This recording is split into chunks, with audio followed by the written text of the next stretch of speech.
Welcome to False Friends of Fatima, our new program about the book Chris Ferrara has written. Welcome back to our program about your new book. Congratulations for getting another great book out here, Chris. Well, you should be congratulated because with most of these projects, you're the inspiration for it. Well, all the same, the book is well written, and it was so needed because there's a party line. There's a party line. We should really explain, although we have done previously, what is a party line and why is a party line against Fatima needed? Yeah, to recap briefly, we've had a couple of segments on this. In the first segment, we talked about this idea of false friends of Fatima who pay lip service to the Fatima message because they have to. It's obviously authentic. Too many popes are behind it. The faithful have a deep devotion to Mary, so they can't attack it openly. They have to do it as false friends. And we've talked about why these false friends have arisen. Because in the context of the church today, we have this crisis, a crisis of faith and discipline, which has arisen because the church, during and after the Second Vatican Council, opened the windows to the world. And as Paul VI admitted, we pointed out in the second segment, the smoke of Satan entered the church. The Pope said this. And now there's chaos in the church. We see it everywhere. We see the crisis with priests, the sexual scandals, the destruction of the liturgy, total lack of reverence in the church for the Holy Eucharist. People no longer believe any church teaching that doesn't meet with their personal approval.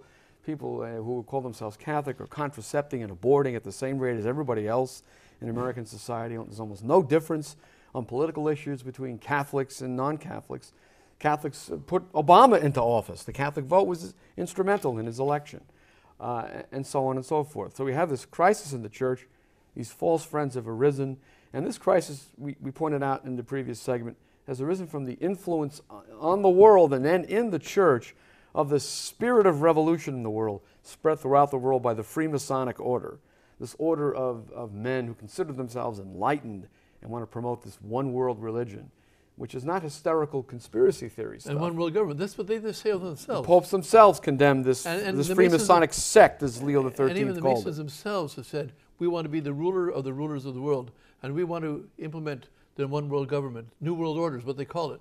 You have that on the back of the US dollar bill, and they've had that same plan for over 200 years. And the New World Order comes into a head-on collision with the world order that our Lord himself envisioned and commissioned his church to create, which is the discipleship of all nations, a world order of Christendom, which the message of Fatima talks about in terms of the triumph of the Immaculate Heart. But in fact, Our Lady came because she saw this conspiracy against the church, this plot to destroy Christendom and the gospel, this plot, and so she came from heaven to show us what we must do to overcome, to win in this battle that they're fighting against our souls, against our values, against our church.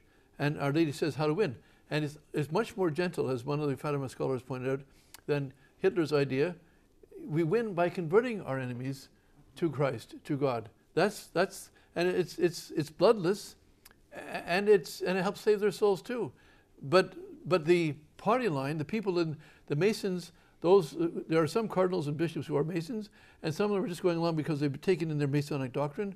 But they rather believe that they know better than the Blessed Virgin Mary, than the Mother of God. So they have come up with a party line, a line of saying things, of having a statements about Fatima to deceive the faithful into not listening really to what Our Lady of Fatima said.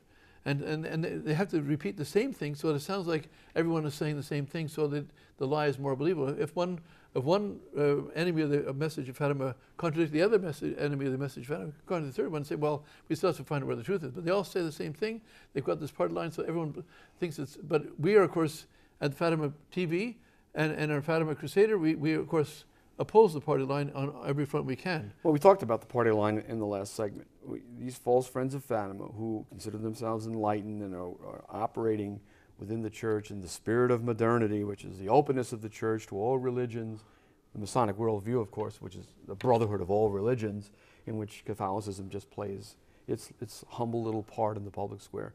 These enlightened prelates cannot tolerate the message of Fatima, which could not be more unambiguously Catholic. Conversion of Russia, the triumph of the Immaculate Heart, revelation of the third secret, which predicts precisely the liberalization of the church and its disastrous consequences. So these false friends of Fatima have a party line, which we identified in the last segment. No consecration of Russia, no revelation of the third secret. In this segment, maybe we can discuss, though, who is implementing this party line. more precisely, no revelation of Our Lady's words in the third secret. Right. They showed the vision of the Pope being killed because he doesn't consecrate Russia, but they don't explain that's why he's going to be killed, because he doesn't do the consecration. Right. The vision published in 2000 is I like to say, is a movie with no soundtrack. It's like watching a silent movie. Except that it's a movie that your TV fails to turn on the sound, but it was designed as a speaking movie, but except you don't hear what the main actors are saying. Exactly. We see a pope outside a half-ruined city filled with cadavers. The city has obviously been destroyed. He manages to escape the city, along with certain members of the church. He's at the top of a hill, praying before a cross made of cork bark. That's a very curious detail. And as he's kneeling before this cross, a band of soldiers executes him with rifles and arrows. They kill him. They're soldiers. They're in uniform, so it's an execution. It's not some lone assassin. Yeah, and as I say, it's like watching a 1920s silent movie. What the heck's going on? We don't even have subtitles. Yeah. And they expect us to believe that that is the third secret. And then they expect us to believe that the implementers of the party line will explain it all for us without any necessity of Our Lady's interpretation. Which brings us to who implements the party line. Yes. In the book that you had me write, it was your conception, and I think it was a timely one. We find that the head of the party of the innovators that we mentioned in the previous segment, who are transforming the church, the head of this party turns out to be the Vatican Secretary of State. None other than How did that happen, Father? Well, first of all, the Vatican Secretary of State, I expect most people in Italy know he's a very powerful person, but they may not realize how powerful the Vatican Secretary of State is. As some, there was a change in in Paul VI's time from how Pius XII ran the church, and he sat on the committee overseeing all the congregations once a week. But now it's the Secretary of State who sits there and hears what they have to say. Then he personally reports to the Pope what they say.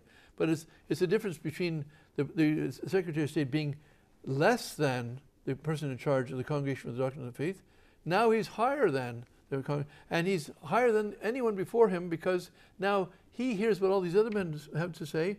Then he reports what he wants to report to the Pope, and he doesn't report what he doesn't think is good for his. So he's actually has the day-to-day running of the church. I still remember giving a letter to Pope John Paul II when he was in hospital. Somehow or other, I've forgotten how I gave it to the Pope's secretary, Father McGee. He became Bishop McGee afterwards. And Father McGee read the letter. It was a long letter. But then he said, I asked him, how did it go? He said, well, I gave it back to the Secretary of State. I said, why did you give it back to the Secretary of State? He said, because he's my boss. So here you have the Pope's own personal secretary, whose boss is not the Pope. That's amazing. But is the Secretary of State. How did this happen? Well, in the book, we talk about the so-called reform of the Roman Curia. Everything was reformed after Vatican II. You might know, and everything that reformed was deformed, but anyway. Yeah, everything that was reformed immediately fell to pieces, except there's one very strong element of the reform that is doing a great job of ruling the church, and that's the Secretary of State. Apparently, the origin of this is the Apostolic Constitution Regimini Ecclesiae Universi in 1967. By the order of Paul VI, there was a restructuring of the Roman Curia. Perestroika. Perestroika, which is the Russian word for restructuring. And according to this restructuring, the Secretary of State became effectively the Prime Minister of the Church. You're comparing that to the British Prime Minister, meaning like the Queen is the figurehead and the Prime Minister is the one that really runs the government. Yeah, and significantly, Pius XII, although the Secretary of State, I believe, dates to the 1500s, Pius XII dispensed with the Secretary of State.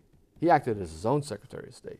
He didn't trust a bureaucrat to handle these sensitive affairs. Cardinal Montini, who actually wasn't cardinal then, Archbishop Montini was kicked out of the Vatican. The future Paul VI. Yes, because he betrayed Pius XII. And that's, of course, in Frere Michel's book, how he did that. I think Hebblethwaite, in his biography of Paul VI, recounts how Paul VI was expelled from the Vatican city-state, and that while they were packing his van to take his belongings back to Milan, they were searching it to make sure he didn't have any secret correspondence in the van. Because in disobedience to the directive of Pius XII, Montini, the future Pope Paul VI, was secretly negotiating with the communists. And evidently he revealed the identity of certain Catholic priests in Soviet Russia who were subsequently either imprisoned or executed. and he was expelled from the Vatican and sent packing to Milan. He ended up as Pope. And then as Pope, he ended up lamenting the fact that the smoke of Satan had entered into the church during his pontificate. And during his pontificate, there was a reform of the Roman Curia. Now, as I show in the book, before this reform, the Pope was the head of all the Vatican dicasteries, meaning the Vatican departments. And those departments responded directly to the Pope. So in the chain of command, it was Pope here, heads of departments right underneath him. But this reform installed a layer of authority between the Pope and the Vatican departments, the Secretary of State. Secretary of State became the head or immediate head of all these departments. And these departments responded to the Secretary of State, not the Pope. And that's where all the mischief began. Yes. Don't you agree, Father? Yeah, absolutely. So, and in fact, we see today the implementation of the Vatican party line against Fatima is implemented by none other than the Secretary of State, as you just mentioned a bit ago. And of course, he's got such power to do this because now he's the Prime Minister, and they've made the Pope into a figurehead pretty well. Now, you mentioned a point during one of our discussions off camera, which I think is quite compelling. When you have a Prime Minister in a commonwealth like England, what happens effectively is that the king becomes a figurehead who puts his rubber stamp on what the Prime Minister has already decided. And you also noted that the Queen, in this case the Virgin Mary, becomes a figurehead. So now we have, even though it isn't literally true, it's practically speaking true, a figurehead Pope, who should be the King of the Church, and a figurehead Queen of Heaven, who has now become, I hate to put it so indelicately, the plaything of the Prime Minister. The Prime Minister has taken charge of the message of Fatima. Now, the present Prime Minister of the Church, present Secretary of State, Cardinal Bertone, was asked on the television Porta Porta on May 31st, 2007. When he was asked this question, part of the condition for him going on the program was he didn't want to have any hard questions or any journalists against him. So, but nevertheless, the Porta Porta crew managed to put together a little presentation of about 2 minutes in which they said, there are those people out there who are saying that the message is there's more to the secret, and what's in the secret that they're hiding is a criticism of what's going on in the Vatican, criticism of the leadership of the church, things like that, and that's why they're hiding it, so they don't want to be exposed. So Cardinal Bertone was asked to Your Eminence, what is your response to these people who say these things? His answer is most instructive. He was saying, well, the Blessed Virgin Mary is the Mary help of Christians, and certainly she is. And she is the patron saint also of the, obviously, the Salesian order, which she belongs to. But therefore, his therefore then is, but she couldn't say that about the leadership of the Vatican. She couldn't say that about me, because after all, she wouldn't be the help of Christians if she was. Of course, he's redefined what being a Christian is. To be a Christian is to be a follower of Christ. You have to be faithful to his doctrine. So if some pope or some cardinal or some secretary of state implements a doctrine which is contrary to the teaching of the church for all centuries, then of course our lady should speak up. In fact, John Paul II said when he went to Fatima, can the mother, who with all the force of the love that she fosters in the Holy Spirit and desires everyone's salvation, can't she remain silent when she sees the very basis of her children's salvation undermined?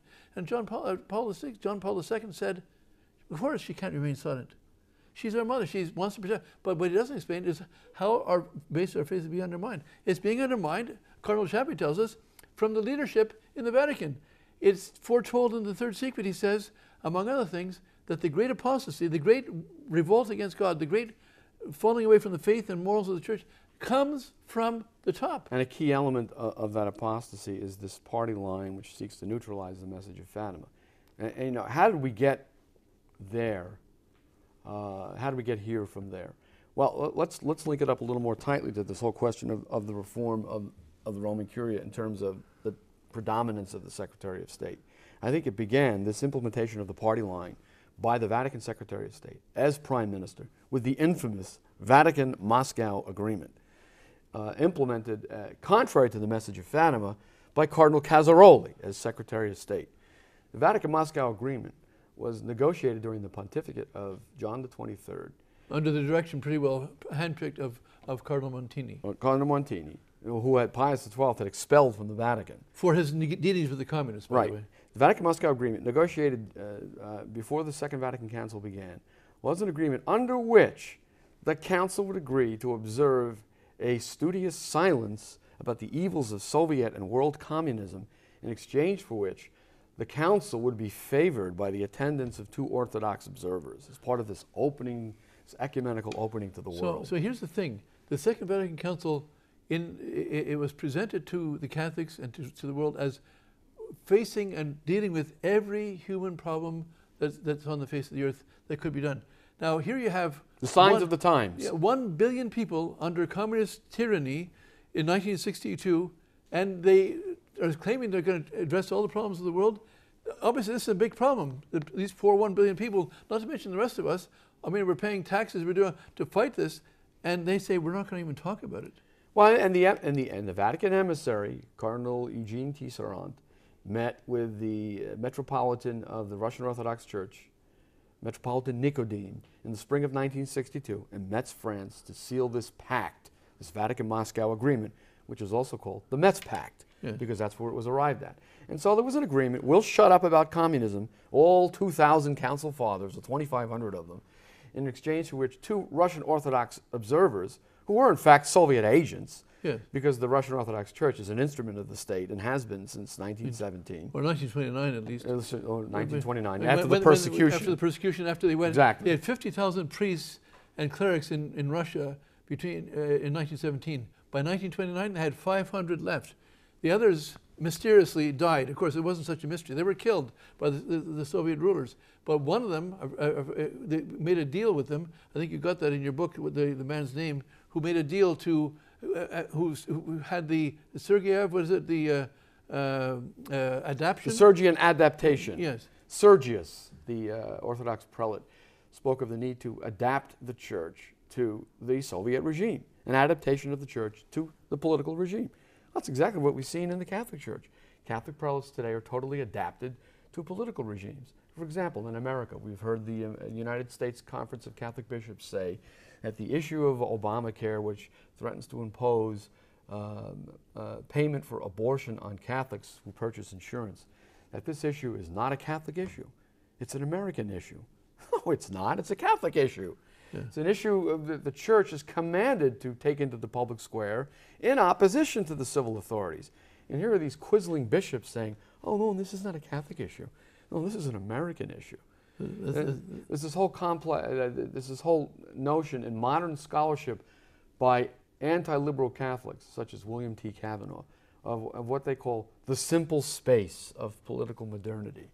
The simple space of political modernity is, I am a private citizen, I have my private beliefs, but in the public space, which is now very simple, there's just me and the government.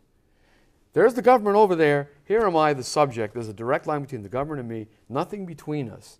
That's the simple space of America and every other Western nation today. So when the bishops say this is an American issue, they're surrendering their authority. Yeah. They're saying we have to adjudicate all of these issues in the simple space. I am the subject, you are the government. Please don't hurt me. There's no church between me and the government defending me. There's no church saying we are above the government. And there's no saying that we must obey God rather than men, first of all. We can't be paying for abortion out of our own pockets. We cannot be paying insurance to insurance providers who in turn are going to turn around and use it to pay for abortion. And these same scholars are saying the former social order was a complex space, the complex space of Christendom, where the church had her own independent authority and was not answerable to government.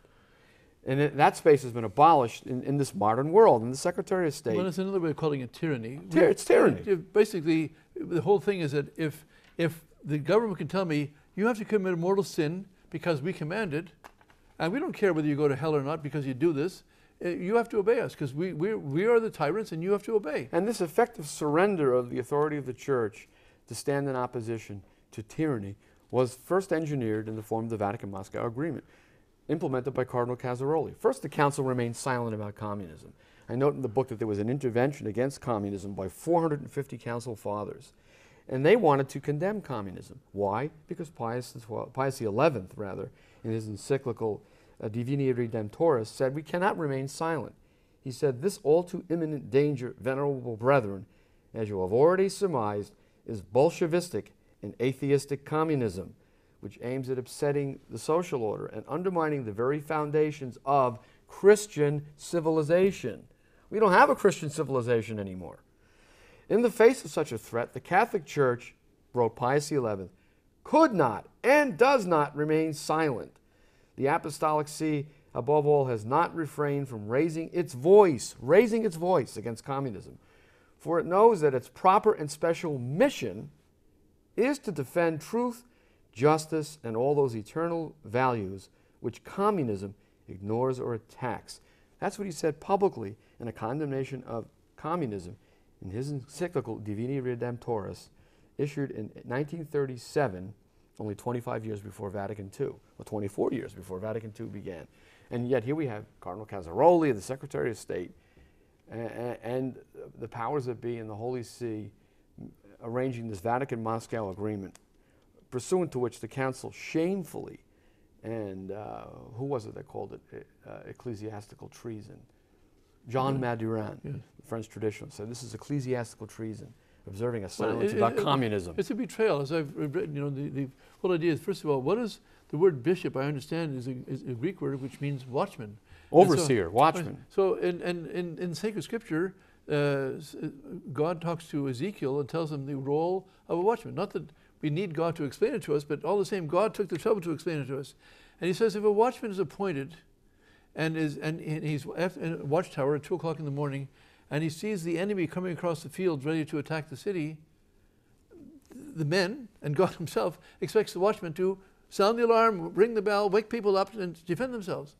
But he says, so, and if the watchman doesn't do that, God will hold the watchman accountable for all the lives of his fellow citizens. And here, 2,500 watchmen agreed to say nothing about the approaching enemy. Well, 450 of them tried to say something. Except for 450 of them, right, exactly. They tried to say something, but they were silenced by none other than Cardinal Tissera in the council. It was lost. The intervention of the 450 council fathers against communism was mysteriously lost. It was filed away in a desk drawer somewhere. So the council remained silent about communism. And of course, the message of Fatima is a direct confrontation with communism because it calls for the consecration and conversion of Soviet Russia. Now, we move to the post-conciliar period. And I mentioned Cardinal Casaroli enforcing the party line. And he was succeeded by... He became Secretary of State in 79. 79. But he was in the Secretary of State in bringing this. He was not the architect so much as the implementer of the. Well, he's also. But all three of them, Casaroli, Sodano, and Bertoni, all three of them were anti-Fatima. Right, and then after the council, we have this element of the party line, which obviously is going to avoid any sort of ceremony consecrating Russia, because that would be a violation of the Vatican-Moscow agreement. We have to remain prudently silent about the evils of communism. We certainly can't confront the Soviet authorities by publicly proclaiming the consecration of Russia. And we certainly can't be calling for the conversion of Russia. This is completely unacceptable to the party line, which began with the Vatican-Moscow agreement. Which is implemented, of course, by the false friends of Fatima, which is what we're talking about. Right. So then we move away from the post-conciliar period, and we have we move away from the council, rather, into the post-conciliar period. But we have this consistent application of the principle that the Vatican-Moscow agreement all the way down, and silencing Fatima and not doing the consecration. But if you go back, but people say, but you're not being very loyal to the church. You must be obedient. You must obey. After all, the Secretary of State is more important than you are. He's a cardinal. He's the second in command of the church, and so we must obey. I think you need to deal with that question. Well, before we get to that, though, let's see how the party line diverted the church from the consecration of Russia. I would suggest we talk about that for a minute. I think we only have a couple of minutes left. There were ceremonies that the party line permitted. In particular, a ceremony in 1982 in which John Paul II consecrated the world, and another ceremony in 1984 in which he consecrated the world, with any reference to Russia being conspicuously avoided, because the Secretary of State would not permit it. The Pope's advisors told him and convinced him to abandon the idea of an explicit consecration of Russia, because this would be seen as unecumenical, an insult to the Russian Orthodox, and so forth. So we were asked to believe. First of all, I mean that excuse is also so. So bogus as well. We can cover that in another segment. But the net effect of the party line, and a party line is always a denial of reality. Yeah. So the party line would tell you that 2 plus 2 is 5, to use the famous But example. if everyone says it, then everyone will believe it because no one is denying it. So the party line on the consecration of Russia is, get this, Russia was consecrated in 1984. Okay, not enough for you? Russia was consecrated, I'm sorry, in 1982.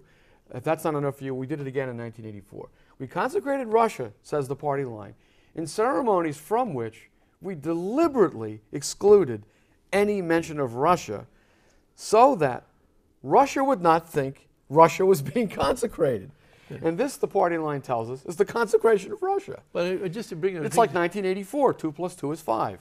Wait, in 1984, the book you're referring to. By George Orwell. Yeah. No, but if you get to... Winston Smith is finally reduced to admitting, after they brainwash him, that 2 plus 2 is 5.